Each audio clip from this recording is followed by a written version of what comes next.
Hello, everyone. My name is Heather Blakesley, and I'm proud to be serving as the Executive Director of Jazz Philadelphia. The next session you're about to experience is in our Game Changers track. This year has been a complete game changer for our industry and for all of us as individuals. There was a point in the spring where we had to decide, how are we going to have this summit? The only thing that we could think of was to have a virtual convening in order to keep the community safe. We want you all to know that there was never, ever a minute, even in this game-changing situation, where we are experiencing unprecedented global activities due to the pandemic, social and political unrest, and upheaval in all of our lives, that it was never an option for us to not have the summit. That's one thing that won't change. Jazz Philadelphia is always going to be here to connect and convene the jazz community. We're really excited that you're here because despite game-changing circumstances for all of us, you have had the resilience to push through and will continue to push through. And we're so glad that you're here with us today. I hope you enjoy your next session. Thank you, everyone, for joining us today. This is Changing the Game, Taking Music Education Online Successfully. I am Karin Orenstein. I am the Director of Education at Settlement Music School, and I have had the pleasure of working with Tony Miceli, who is our speaker today, for I think about 8 years, but I've known about Tony for a lot longer. Today we're going to be talking about this idea of what happened when we had to take music online. Fortunately for us, there's people like Tony who have been doing this and doing this successfully for so long that they kind of helped us jump in and go full into this. So introducing Tony, like I said, I met Tony about 8 years ago, and what really struck out at me was that Tony is one of the most creative, warm, and open thinkers that I've ever had the opportunity to meet. And he has really jumped into this online world in both feet. He's a master educator, and he does vibraphone masterclasses all over the world. He has students from Ireland, Germany, South Korea, Italy, all over. And he is just one of the most insightful people I've ever had the pleasure of knowing. So with that, I'm going to say, Tony, do you want to say a few words? Okay. Let's see. Well, we've had a lot of good brainstorming sessions. So I really like that. What I like most about it is, from a teaching point of view, you see it from a different angle than me. And that's important. And what I like about you is you can see it from my side. Sometimes when I'm dealing with administrators, I just feel like, how do you knock down this wall?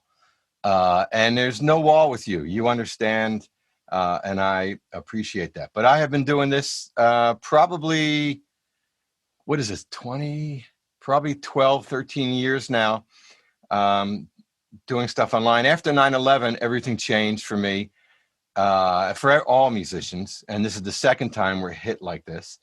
And I had to find new ways to do stuff. And at the time, I said to my father, we were talking about what I would do. And my dad's really open-minded and smart. And he said, "What are you going to do?" And I said, "I don't know." I said, "The internet's here. I have to do something there that will help me." And he said, "What do you need?" And I said, "Well, I guess I need about $30,000 to do all this and buy cameras and stuff." And he just wrote me a check, which was really, really amazing to think back at some of the great things that my dad did for me. And I got started doing it, and I've been doing it ever since. It was horrible in the beginning. Using Skype was a nightmare, and people's bandwidth. And now things are cool, and Zoom is amazing. And I think it understands musicians and teachers, whereas I don't think Skype and some of these other things, video streaming things, get it. So I'm happy to be here, and you're going to keep me on track and keep me in line, right? I'm going to do my best. Okay. Okay. Just a quick thing to everyone watching today. If you have questions, we want to hear your questions. We want to know what you're thinking. Please put your questions in the Q&A box, and we will get to them as soon as we possibly can. Okay? Thank you. All right, Tony. Oh, should I show everybody. I mean, one of the things we're talking about today is using Google Classroom. And what's amazing about Google, what's amazing is my son works for Google, so that's pretty amazing to me. And at Google, if you have a Gmail account, you have access to stuff you didn't even know about. And one of the things every Gmail account has access to is Google Classrooms. And I set up, last time I did this, I set up a Google Classroom for tech just to show people, and put some stuff in on there. And I'm going to post this, if it works right, I'm going to post this. If you go to Google, classroom.google.com and put in that, and the right-hand side, hit the plus sign, and then choose join class. You can join that class, and then maybe later on, we can go in there and I can show you some of my other classrooms. I have a ton of students in the classrooms now. So that's fantastic. Yes. Mm-hmm. So what I think, so for all those who are watching, the Google Classroom we're going to get to in a little bit. We're giving you time to kind of get yourselves in, get it figured out while you are listening to all these jewels that Tony has. So Tony, while they're logging in, I'm hoping that you can talk a little bit about you mentioned the struggle at the beginning of getting everything online and how that was. And can you talk a little bit about what it's like teaching online and why you still do it? So, okay, well, if I could do one thing, I would play. So that's at the top. I love teaching. I love teaching at Settlement Music School. Actually, teaching at Settlement, I feel like is like such an honor because of what the school does for the city. So I love all that. And I love teaching. I teach at Temple, I teach at University of Arts. I love it. But if I could do only one thing, I would play. And if I could play and teach, that would also be great. And I think I would most likely like to teach in person. That I in my mind, I do these things where I give things percentages, and teaching somebody in person is 100%. So great. That's how I think about it. Teaching online, I put at about 85% to 90%, meaning to me, how am I going to make up that 10%? So it's not a getaway card. It's like, okay, what am I going to do? So I had to begin teaching online and teaching students on Skype and find ways to engage them. And I knew I'd have to do other stuff. So I know how to record. I know stuff. I know some programming stuff. And I began to think, okay, I can make play-alongs. I can do things with them online. I can't play with somebody one-on-one here. There's a thing called Jack Trip and Jamulus, which do something with UDP packets, which makes everything go really fast, much faster than it's going on Zoom. And you can sort of play with students, and you can sort of play with people. I've jammed with musicians, but still it's difficult. So staying on track, I have to make up 15%, and I do that. And I have play-alongs. I have things. I also have a website called vibesworkshop.com. I have 5,000 Vibe players on there, and I can use that. So I have found out how to make up the difference to doing it. And plus, I teach a lot of students that are in the middle of nowhere, or so far away from a good Vibe teacher that it's 100%. If somebody lives, I actually knew a Vibe player that lived in the woods of Ghana. He said the nearest thing to him was 50 miles. He had a vibraphone. So there's people that are playing the instrument that are far from anything. And so if I teach them, it's 100% because there's no way that we could do it any other way. But I just, over the years, developed tips and tricks and things and making up music pages. Everybody post their favorite video and just figuring out how am I going to make up the difference. And I think as long as we as teachers make up the difference and get it to 100%, we're giving 100%. So that's how I look at it. Does that make sense? I think that's great. So when you say that, the 100%, I love that analogy because I think that so many of us, even when we were forced online because of COVID, there was this, how do I do this? It's not the same. And you've developed all these different ways of adding that 15% like you talk about. So those 15% and those little special things that you're doing, it struck me that one time when we were talking and you were talking about how technology is an enhancement and not a replacement. And that's always kind of stuck with me because it's this kind of growth mindset that you have in everything that you do of here's where it is, where can it grow to? How can we just keep expanding? So thinking about that 15% that you're talking about, what are some of the examples of what your 15% is? I'm teaching at University Arts online, and whenever we do a new tune, I make up a page in Canvas. They're using Canvas, and I make up a page, and we all go on there and put our favorite YouTube tracks of whatever tune we're playing. So they have to go and find it. And now students can come and just go on that page and listen to all these versions of the tunes. So that's a small way. Another thing I'm good at doing, I'm 60 years old. I've been playing solos for 40 years. I don't know if they're good or not, but I have been doing it for a long time. So I can just turn on my Malacat, which is right behind me over there. I can open up Logic, and somebody's studying Autumn Leaves. I just, right in front of them, I bang out a solo. I can quantize it in less than a minute. And then I can pull up the sheet music in Logic. I can do a PDF and I can send it to them. And I can say, okay, now play this, or I can send them the MP3 and say, you go home and now after the lesson, you transcribe this and you write it out. Once you wrote it out, I'll send you my thing. So I do things like that. We play along, and we don't play along, but I do a chorus. I say, okay, let me do my chorus. And okay, now you do your chorus. And we have to stop and start just because of syncing up.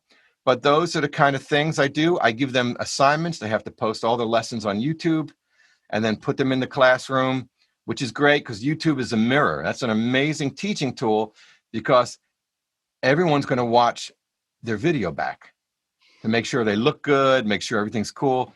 And I think it's a time for students to go, oh my God, I have to work on that. I have to work on that. And the one thing with my videos I insist on is I have to be able to do this. I have to be able to clap along with your video. And if I clap like this,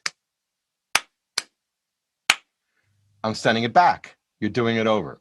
So YouTube is a great place to kind of work on your time and work on some elements of music that you wouldn't do just in your practice room.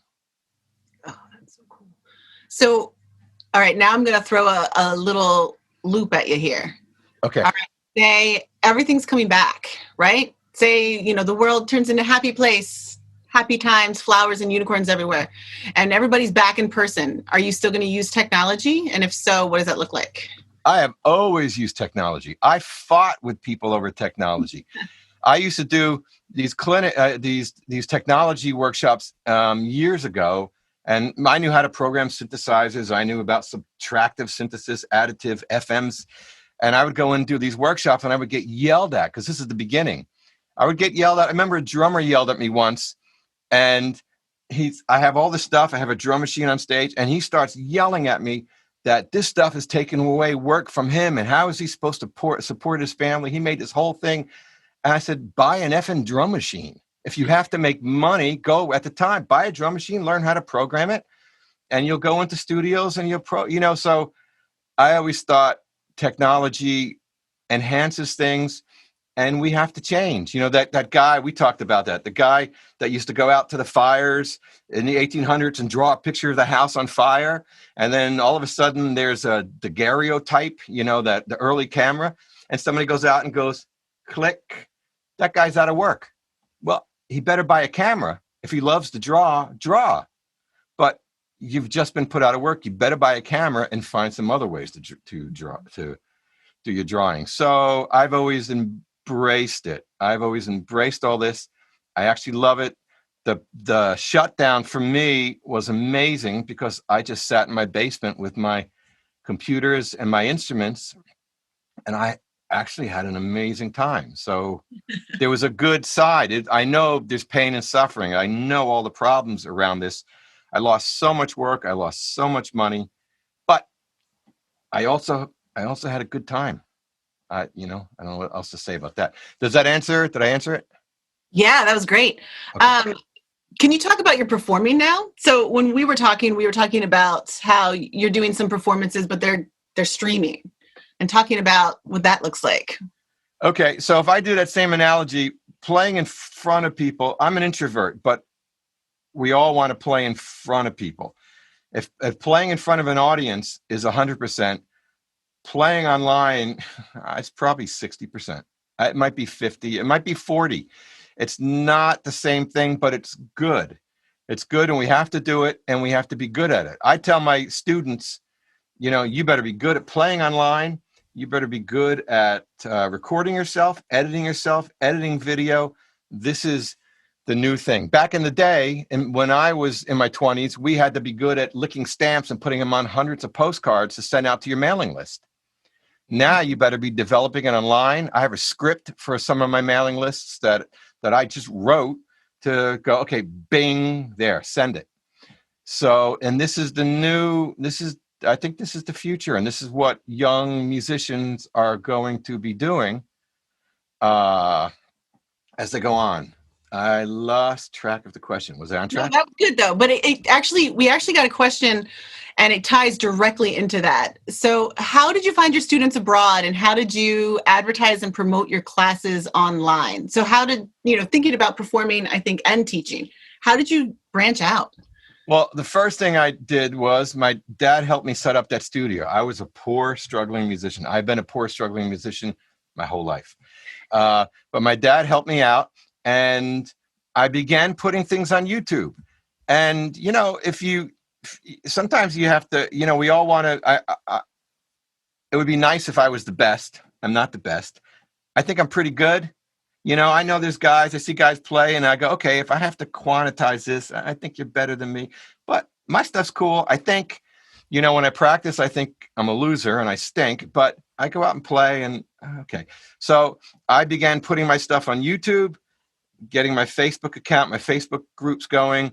I began learning how to edit video. I was in my basement 10 to 16 hours a day, editing video, doing stuff in the beginning, learning how to do it, taking classes online, which, on a side note, whatever you want to learn, whether it's how to work my Mac or how to work my PC, it's all online. There's no excuses. The only excuse for not knowing about this stuff is you just don't want to do it. So but back then there was stuff, and there was YouTube, and I began learning things. And as soon as I put my stuff out there, I realized I wasn't as bad as I thought I was, because before that, I thought, my stuff. And people began calling me, emailing me. Hey, wow, cool. That's great. Would you come to Korea and play at our festival? I'm a vibe player. I'm running the festival. Okay, well, and then it just happened. But I remember Matthew Parrish, who is a phenomenal bass player, said to me one time, I was kind of hiding out in my house, and I was complaining about nobody was calling me for gigs. And he says, nobody knows you even exist anymore. So if you're the best musician on the planet and you play in your closet, which is what Bill Evans said in the video, I'm just going to play in my closet and somebody will find me. I think that's stupid. If you play in your closet, nobody's going to know about you. Don't complain. So if I put my stuff out there, for better or for worse, it was hard for me. I was embarrassed. I put things up that I looked at the next day, and I'd make like a glaring mistake that I missed and do it. I made 4 hours of video with my zipper down one time. And that took about 8 hours to do. And I had to throw it all away. I was trying to put, back then it was hard to overdub. I was trying to put black patches. But I put my stuff out there and people heard it. Back in the day, we would go to jam sessions. And we had to go to jam sessions. You had to play, and you had to make friends with people. Now, and that's how I worked a lot in Philadelphia. Make friends with people. Hey, you doing this? You want to do this gig? Now you can do it all over the world very easily. Yeah. Good. That's awesome. Yeah. Okay. So do you want to, I know we have a couple things to show. Do you want to show the video of some of your students that you put together? Oh, let's show, let me find it, because this is amazing. And you know what? It's a plug for Settlement, which is a school I just love and adore. But this was, everything shut down. I said to my students, we can't let this beat us. I know it stinks being online as an ensemble. Let's find a way to make it work. And I'll just play a little of it, okay? Yeah, perfect. And you can see these guys just stepped up to the plate. I was so blown away by what they did. Let me see if I'm ready to go. Okay, let me. You can hear the sound, right? Yep.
Okay, I would love to play the whole thing, but probably.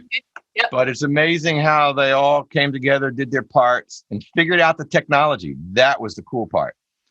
They figured out, No, so what kind of editing software? So somebody asked the question, editing software you can recommend for online teaching, and then I'm going to add to it and talk about what you did to put that together.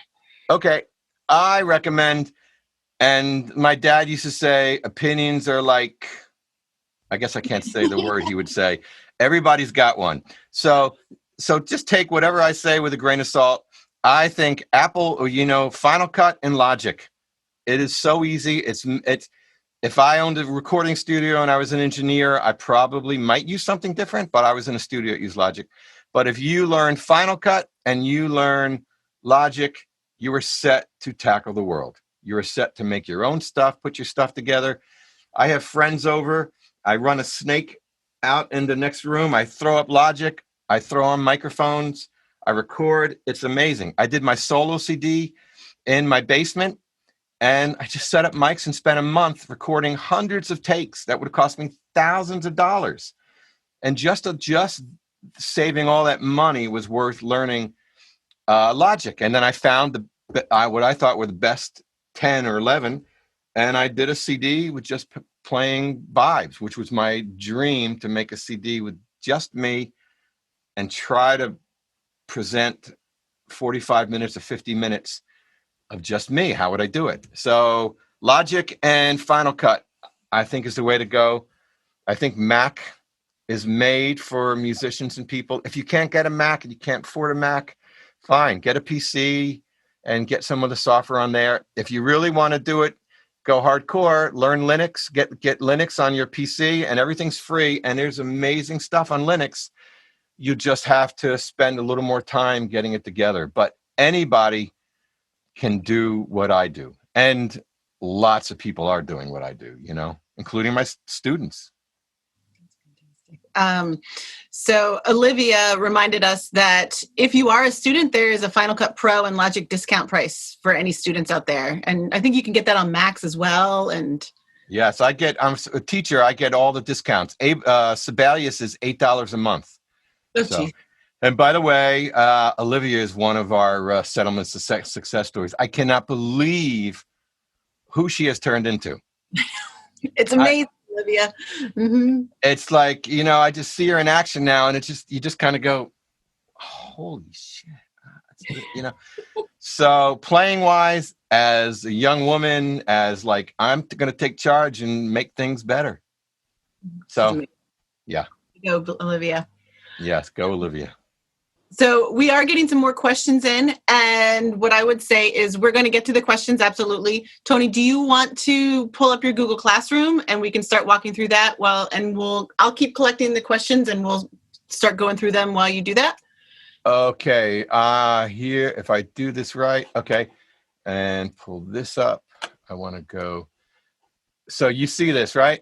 Yep. Perfect. So this is my life now. My life in here are Temple students, University of Southern Mississippi students, and then some other students from all over the world. Here are some. I have some boot camps. What's great about setting up an online classroom and putting all your resources in it and doing a class is that your work is done. So I can do let's see what this class is on. Lines, rhythm, and arranging. So this is the boot camp we did for a weekend. I made money. I made decent money on it. And we put all this stuff. We had all these students. This is our classroom. This was our class work. We all put up stuff. And then we had a day of Zoom classes. And I had people from all over the world on there. And everybody had to check this out before. I think I do the Steve Weiss Mallet Festival every year. Mm-hmm. And this year it was online. Next year, I'm hoping things are better and we can do it in person, but I'm going to do 1 week online because this is amazing what they could do on their own. If you're ambitious, if you have a student who works hard, online is great because students went through all this material and came in knowing it all. I can say, know these 5 tunes. Here's my lessons on these 5 tunes. Here's what you have to know.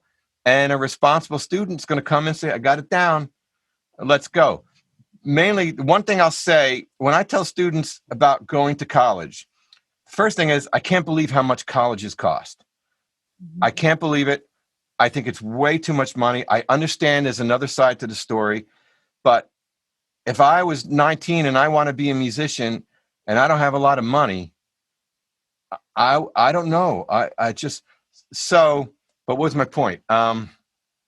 So I always tell students, you have to get as much together so when you get to school, you're not paying $40,000 a year for someone to teach you scales. Mm-hmm. And that's what's great about the internet, because students from all over the world can learn all this stuff, theory, everything. And when they hit school, when they hit college and they take a lesson with me, they can go, I know all this, I know all this, I know all this. Let's talk about this. And I can go, whoa, that's great. Because on a college level, it's kind of a little bit of a drag to teach students scales, and especially, and I feel terrible. It's like you're paying too much money to do this. So I build these classrooms and people can come in. They can keep coming in, these other students, and work on stuff well after it's all over. So, and you can see, wait, let's see here. Should I show more? Yeah, keep showing. Mm-hmm. Okay. This is Melissa is from Peru, and she's at University of Southern Mississippi. She's a great young woman vibe player. On a side note, 20 years ago, there were very few women playing my instrument, and that was weird. When I was 20, I would say there was almost no women playing. Now there's tons of women playing, and some of them are kicking the guys' butts. And I know as a guy it stings, but that's life, and we have to just come to terms with it and think of everybody as an equal now. So she's doing all these things. When she does her assignments, when she does Friedman number 12, it's an etude. She goes to vibesworkshop.com. The site I run, they all have to belong to it. This is our textbook, so they have to subscribe and pay a few bucks. And these are all students putting up their work and putting up lessons, and then people talking to each other and etc. You can see here we have virtual books up here, and this was great about the internet. This book here. where is it? Oh, this is the virtual book on most of the lessons on the site, and they're there as long as the internet stays up. And so somebody can come here and study, and I have it there. So I can make money off of this for however long it stays up and however long I can hustle it and get people to join. Here's our tune of the month. We study tunes on Vibes Workshop, and here's all the tunes we studied. And each tune has a bunch of lessons in it. You can see, and it's myself, is a great vibe player named Bengalese. He puts lessons. I get to pay other vibe players to make lessons. So it's all kinds of stuff. Now I'm starting to pay my students to make lessons because some of them are good enough. They're getting a chance to teach and develop their tech, and they all have to make videos. So the world has changed for me from when I started teaching and what I had students do. So that's a rundown of everything. Oh, it's so fantastic. Have you found a way to connect your students to each other? So like your Mississippi kids to your Philly kids or anything? Yeah, here. There's 5,000 vibe players here. And they can all kind of interact. They can all interact with each other. They make friends. They make duets with each other. There's all kinds of things that can happen. Some of that has got to be me introducing them. But sometimes I have vibe hangs. I have a Facebook Vibes Workshop page. Let's see here. So this is our Facebook page. Is this it? What's this? Wait. And people engage here. We have a coffee house every Sunday where all vibe players get together, and they're already collaborating and doing things together. We get like 20 to 40 vibe players. I see Jen is in the students here. She's a young woman vibe player. She's great, and she's a hustler, and she's always in these coffee houses making friends with people. And so it's a place where people meet. I put up these videos. This is Mike Manieri. Okay, he's a god to me. I mean, I was 20 years old and I heard him and I cried. I never heard anyone play the instrument so beautifully. This is David Friedman. He's my mentor now. And we got together on Zoom and we talked for a couple hours about the vibraphone. How would I have done that before? Amazing. So people hang out here. I have a vibraphone Facebook page, which is a group. It's different. It's a group. It's not a page. And people post all kinds of stuff here. And so people are playing, talking to each other. So Great. To tell me, I can't imagine anybody would say things aren't better now for musicians than they were. We lost stuff. I loved playing six nights a week. I used to play every night of the week in little clubs, but things are amazing now with what we can do and how we can do it. That's awesome. Okay, I'll stop. So we got a question. What are some of the ways you have found work best to inspire some of your younger or beginner students and get them interested in practicing and putting time in the process of learning? So how do you get them going? Well, that's a great question because I talk to a lot of grad students and people are going to be teachers. And the first thing I do if I'm in a room with grad teachers, I make each one stand up and play something, which is really hard to do. And it's cool because my point is, if you can't play your instrument, how are you going to inspire anybody? Mm-hmm. And sometimes somebody gets up and they can't play. And I just think, and you're going to go, what, teach kids? And sometimes they'll say, well, I'm going to teach elementary school. Well, that's worse. You're going to teach young kids. You don't have good time. You're going to teach young kids how to have good time when your time's not good. Well, how are you going to teach them? So the first thing is, I think you have to know your instrument. We still have to know our craft. We still have to play it well because that's what's going to inspire teachers.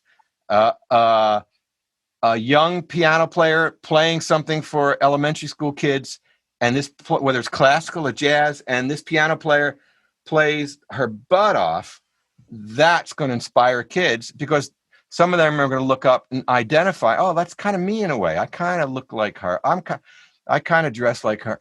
I can do that. So that's the first thing. And the second thing is I think you have to have all these tools together to keep people inspired, or you'll lose them. A classroom is made up of a few people that want to learn so bad, they want to learn. And it shows. They play well, they play great. And then there's this middle core of students who are the ones I think were inspiring. And then there's a few down at the bottom, and they're a problem, because how do you inspire all that? How do you, if I teach to the bottom of the classroom, well, the kids at the top, they're just going, oh my God. And they're right. And nobody's at fault. You're in school to learn. So I'm always shifting gears quickly. In fact, I've started to divide some of my online classes up and say, you guys, come back in half an hour. You don't need to hear this. I want you to practice this, come back in 30 minutes, and I can just work with the students that need the most work. And then at the end of the class, I can bring back the good students who are just more advanced for all kinds of reasons. And the other students can stay and listen to them play. So you have to you have to really think about it and manipulate all the information, all the stuff that's happening, so that everybody can be as engaged as much as possible. Because the one way to not inspire a student is not have them engaged. Then they're gone. And I'll tell you, the smartest students I have ever seen in my life were in youth detention centers. And I used to work in youth detention centers, a bunch of them. They were the smartest kids on the planet, from terrible families, who were never engaged, and figured out, oh, okay, well, I know how to break into this gas station. I'm going to do this, this, and this, and this. And they did it. And it was incredible. One student told me how he got into the gas station. I was like, dude, you are a genius. It wasn't total genius. He got caught, but just how he did it and he planned it. I just thought, wow, you're smart. So yes, I think I answered that question, right? You did. It was great.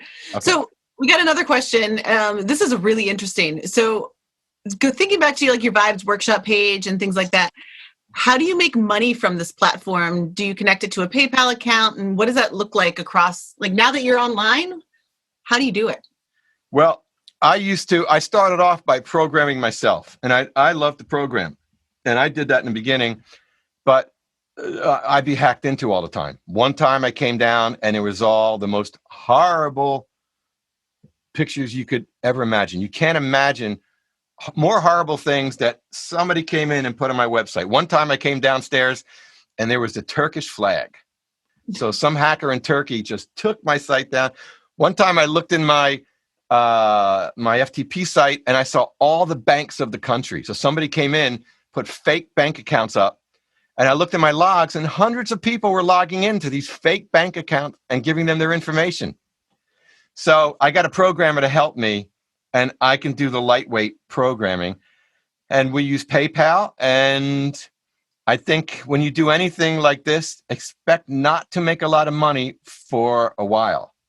I had one person on my site for the first 3 months. By the end of the first year, I think I had 10 or so. And then it began to do it. And you're going to have to make something of value. And I think that's what people lose sight on, because I think the internet is full of a bunch of stupid stuff that is funny and cool sometimes, but it's of no value. I get on TikTok and flip through. That's valueless stuff. That's fun to look at. But what we're talking about, teaching and music, I think you have to make something of value, and then you have to convince people that it's valuable. And I have no self-esteem. So that was really difficult for me to change my language and talk to people that it was of value. And when Gary Burton logged on my site, came on, was paying for my site, I found out it was him. I stopped his paying. I let him on for free. Dave Friedman is on there. Mike Manieri's been on there, and they all said it was great. So for me, that was great. I didn't lock out the pros. I let them in, and they told me that this was a very valuable site, and that helped somebody with no self-esteem go, okay, I believe them over what's going on in my head, because my head's full of a lot of crap. This is a great site. This is valuable. I can sell it. and that helped me at a certain point. But before that, I had to do it myself. I had to make my own promos. I had to go on YouTube and like high school vibe players and go, wow, you sound great, because I knew they would Google my name. I knew they would find the site, and I'd do 15 guys, and by the end of the week, I'd see 5 of them were on my site. 3 of them signed up and paid. So I figured out ways to do it, but I think you have to make sure it's like the same. People ask the question, like, how do you get endorsements? And I've heard great musicians respond to that. And it's the way I respond. You better know how to play your instrument. If you don't know how to play your instrument, stop thinking about endorsements. Make yourself valuable for the world, and you'll be okay. My life has been okay. I see people on the panel and other people speaking, and I go, oh boy, I wish I had a career like him or him. But I've worked hard and I made it. I'm 60. I just have to do it maybe 20 more years or so. I got to pull it off. So, okay. So as a teacher, and knowing that technology, especially right now, is just changing super fast, how as a teacher do you keep up with it? Well, I use the word processor analogy. Okay. If you learn one word processor really well, you know how to use all the rest of the word processors for the rest of your life, because they're only going to do the same thing. So it's just how they do it and what they do. So there's part of that. I learned all this stuff early. When I was in the 80s, I got an early Mac, a Mac 512K, and I learned for fun. I would practice. It was a bum. I would practice all day and learn software. And there was me, Steve Beskrone, a couple of us did that. And then people were calling us for tips of how to use it. And I know from that point, I knew how to use a spreadsheet. I knew how to use a word processor. I don't care what you do to your spreadsheet. I know how to use it. So there's never going to be a spreadsheet that I won't know how to figure out, because I know how to use one. And the goals are to do the same thing and make it as easy as possible for us. So you have to learn the foundations of, recording, of notation programs, of Google Classrooms, and then that's it. I got on Canvas. Okay, it was a little harder. I stumbled a little bit, but it's the same stuff. Make a lesson, put the lesson out. They give you the students, upload the lesson. You listen to the lesson, you give them a grade. What's going to be different about anybody's classroom? Because if there is something different, it better be better, but chances are it's going to mess up the whole process. So that's the process. So learn how to use these programs well, and just know for the rest of your life, you won't have a problem switching. Oh, that's neat. I never thought of it that way, but you're right. It's like basically like learn the groundwork, and as you build it up, everything's kind of built out of that same groundwork. It has to be. I mean, especially companies that want to make money. Mm-hmm. I mean, they're not going to Microsoft isn't going to put out a new word processor that we have to relearn. That's the problem with software, is like Finale is software that's 20 something years old. Mm-hmm. Okay, well, they're not going to change it. So now somebody new is going to come along and take everything they did and go, okay, so here's their stuff, and boom, we're adding this underneath it. You can come in, you can use this immediately, and watch these tutorials, learn how to do this, and that's it. And then now all you have to do is know how to form a question and type google.com, and you can get anything answered. There's that site. What's the site? You go in, you do a search, and it sends you back code, and it sends it to somebody. I'm losing track. But if you can't make a Google query and search something on Google, okay, well, there's your first thing you have to overcome, because all the questions are answered. It's true. Mm-hmm. Yeah. And you can probably find a YouTube video about it too, if you can't. That's all I do. Yes. Yeah. I'm relearning JavaScript and Google AppScript and languages, and I'm taking courses on Udemy that are amazing. And they cost me like $15. And then I use LinkedIn Learning. I know there's the Khan Academy. Everything's free on there. And then whatever I need an answer to, I just go on Google and search, okay, slicing strings, JavaScript. Boom. It's done. That's great. So we do have a question. How would you suggest convincing people about what you offer is valuable when there's just so much content out there that is good and bad, especially for an instrument like trumpet or saxophone? And I'll throw in their piano. Well, you're going to have to see how you stand out and how you're unique or how you're as good as, you know, if you're and what you have to offer. I mean, there's all those what's his name? Jacob Collier videos. Okay, I don't hang with that stuff, but my world is my world and I can teach it and I can do it. So you're going to have to do like every new company does, every new soup that comes out on the market. You're going to have to go out and say, this is me. This is what I do.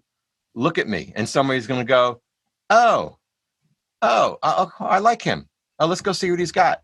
Oh, I'm going to do it. And then 1, 2, 3, 5, 7, 11, 17. And the next thing you know, you have people on your site and you do it. You better give yourself a few years. I tell my students now, if you want your own store online, set it up now and don't expect to make money for the next 10 years. Just write your music, put it up there, do it, market it. And in 10 years, you probably, if you hustled right, you will have a following. I mean, there's so many groups out there. How do these groups all of a sudden get a following? And they're like the new whatever, you know, and everyone's checking them out. But what's the thing? I was at Haverford High School and they had a quote on the wall. You make zero. What is it? You make 0% of the shots you don't try and take. Like that's a given. So if you do nothing, then I know nothing's going to happen. If you do something, something's going to happen. Are you going to make $1 million?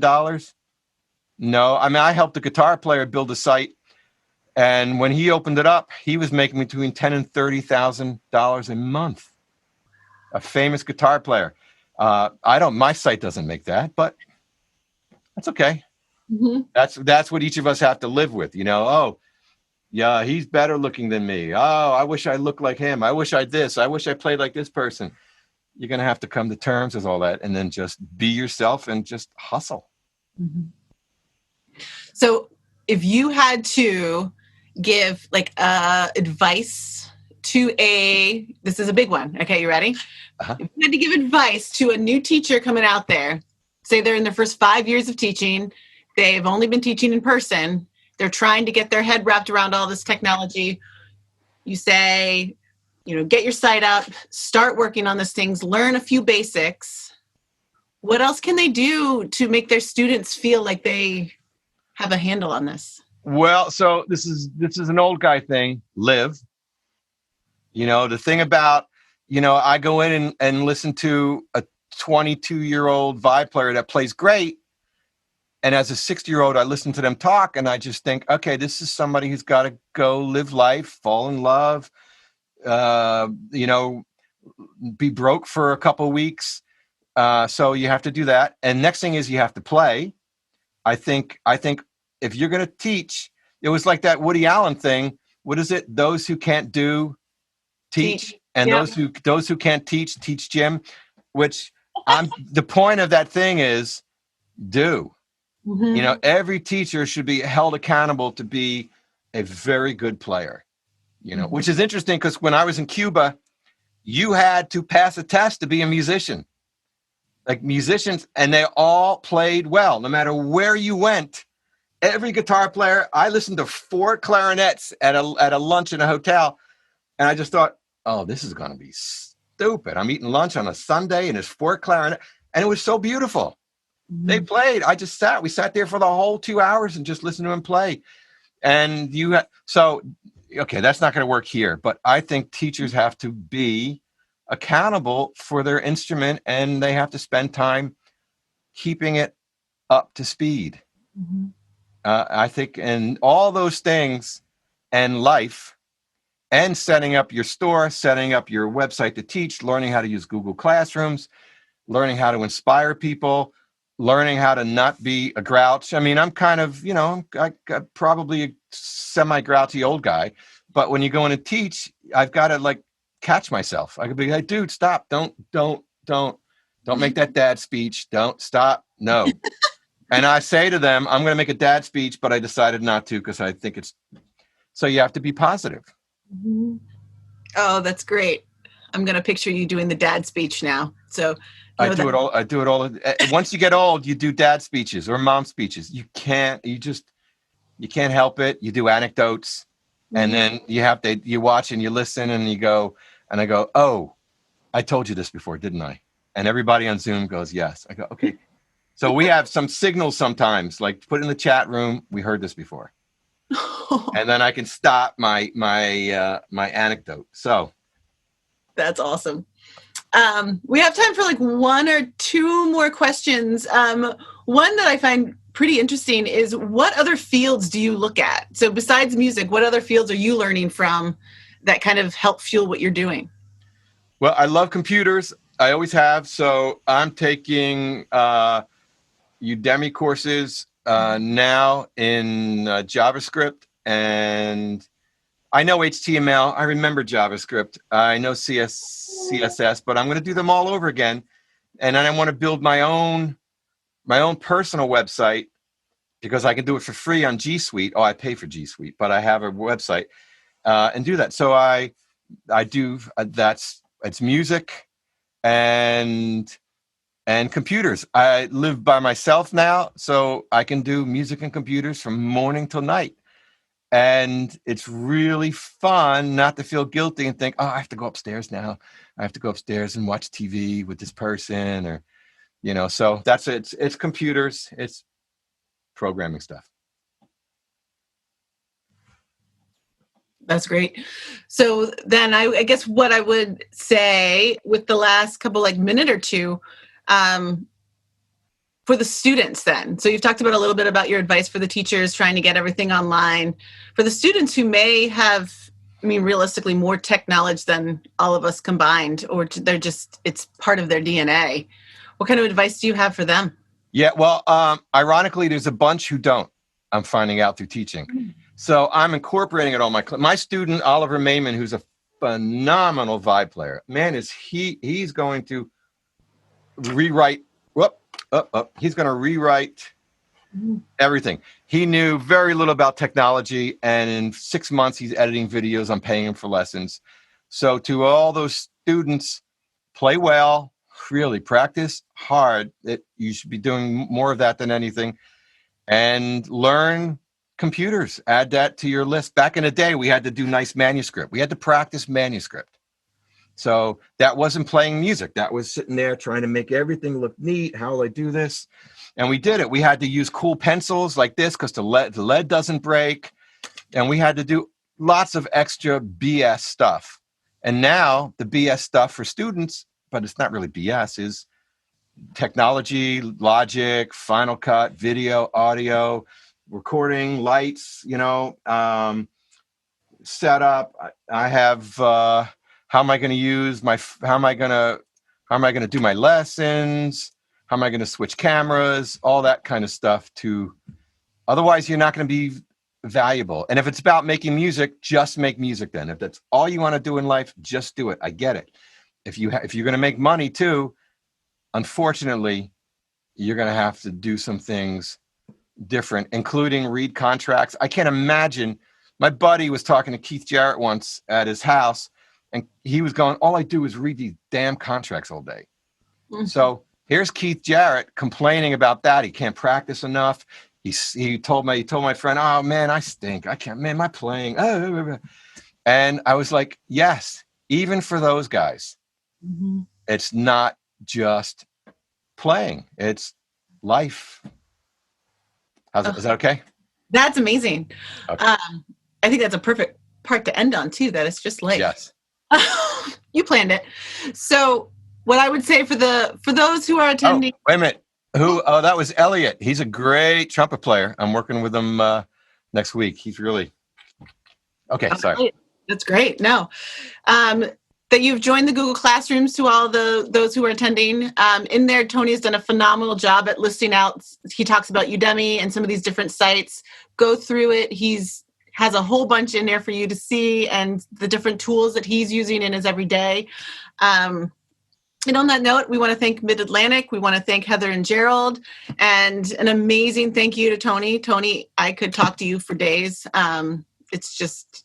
Ditto.